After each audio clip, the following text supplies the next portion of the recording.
Ang ganda guys ng budget guest house na nahanap natin dito sa Busan. So mag-isa lang ako and abot tayo naman siya in the heart of Haeundae.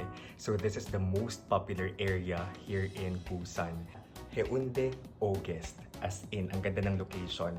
Walking distance lang papuntang subway station. 2 to 3 minute walk lang.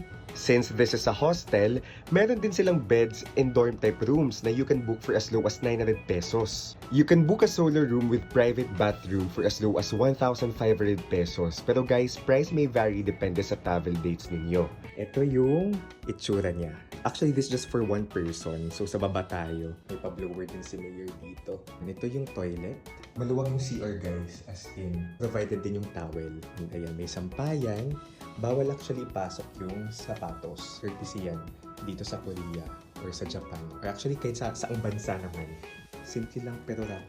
Tapos ito pala yung saksakan dito sa Korea. So magdala kayo ng adapter na naalin siya. We booked this guys on Agoda at may kasama ng breakfast.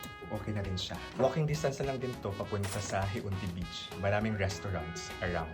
Kung magbubook kayo guys ng inyong hotel sa Agoda, you can use my promo code DAVEAGODA, capital letters yan. I-redeem nyo sa Agoda mobile app sa deals tab sa baba para maka 10% off kayo. Pwede rin kayo mag-book ng inyong activities, tour sa Agoda. You can use my promo code KURIPOTAGODA para maka 5% off kayo. And guys, may Klook promo code pa rin tayo na one-time redemption na lang. It's Dave Kino Klook for your hotels and activities. Kung na-redeem nyo na, you can explore Agoda naman for your tours and activities kasi pwede rin naman. So ayan, let's explore Busan today!